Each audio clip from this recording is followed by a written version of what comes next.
मुख्यमंत्री तीर्थक्षेत्र योजना देखील ज्या ज्येष्ठांना तीर्थयात्रेला जाता येत नाही, ज्या लोकांना खर्च परवडत नाही, त्यांचा सर्व खर्च सरकार करणार। पंढरपूर, शिर्डी, तिरुपती इथे सोयीसुविधा सरकार पुरवणार। लेक लाडकी योजना ही वेगळी योजना आहे। यामध्ये 2.5 कोटीपेक्षा जास्त महिलांना फायदा होणार आहे। मुलींना पूर्ण मोफत शिक्षण देण्याचा निर्णय केलेला आहे। या योजना महिलांना आत्मनिर्भर करण्यासाठी काढल्या आहेत। सरकार कामच फास्ट ट्रॅकवर आहे। हे फास्ट सरकार आहे। संजय गांधी निराधार योजना 60 वर्षावरच्या लोकांसाठी आहे। आम्ही तुमचे सख्खे भाऊ आहोत। सावत्र भावांपासून सावध रहा। आणि दर महिन्याला त्यांच्या खात्यामध्ये डीबीटीद्वारे 1,500 रुपये जमा करण्याचा ऐतिहासिक निर्णय घेतला।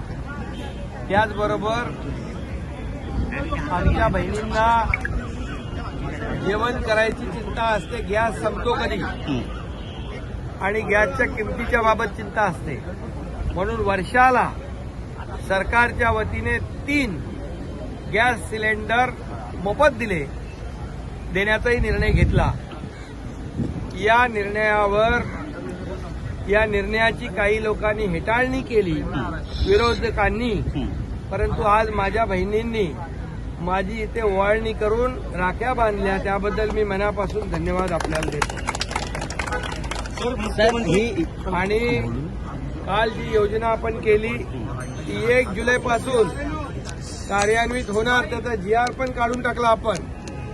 त्याचा GR आज विरोधी पक्ष नेत्यांनी सभागृहात शंका व्यक्त केली, त्यांच्या हातामध्ये GR दिला।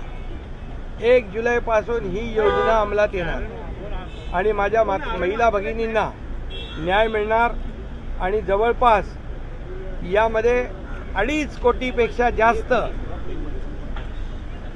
भगिनींना याचा फायदा होणार आहे। 2.5 कोटीपेक्षा जास्त भगिनींना। त्याचबरोबर मुख्यमंत्री अन्नपूर्णा योजनेचं मी आपल्याला सांगितलं, 3 गॅस सिलेंडर मोफत देण्याचाही निर्णय झाला। लखपती दीदी बनवण्याचं टार्गेट जे आहे आपल्याला 25 लाख महिलांचं लखपती दीदी बनवण्याचं टार्गेट आहे आणि ते बचत गट महिलांना फिरतं भांडवल आपण 15,000 रुपये होतं ते 30,000 केलेलं आहे। आता 30,000 डबल केलं। मुलींना उच्च शिक्षणामध्ये मोफत देण्याचा निर्णय आपण घेतला, कारण एक मुलगी आपण पूर्वी अर्धे पैसे भरत होतो फीचे, त्याच्याबद्दल मी बोललो आता।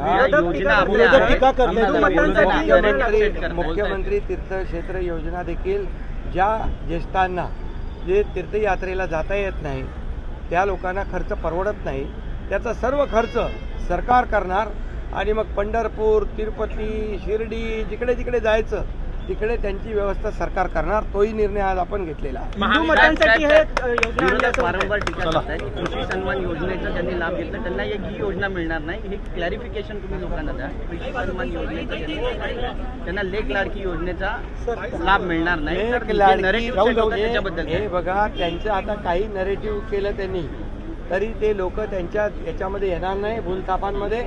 आणि ही योजना एक वेगळी सेपरेट योजना आहे। या योजनेमध्ये 2.5 कोटी महिलांपेक्षा जास्त महिलांना फायदा होणार आहे, त्यामुळे सरकारचं धोरण स्पष्ट आहे। सर, मुख्यमंत्री पदावर महाविकास आघाडीमध्ये ओके उभे राहा सगळ्यांना लागू राहा। आम्ही दिवसात 400 रुपये कमवतो आणि आता आम्हाला 10 दिवसाचं काम आहे। आम्हाला कुठे रोजगार नाही, आम्हाला कुठे काम भेटेल। तुम्हाला पण आता ह्याच्यात फायदा होणार, आम्हाला फायदा, आम्ही हातावर कमवतो सर, तर आमचं घर चालतं। आम्हाला कुठे काम धंदा नाही।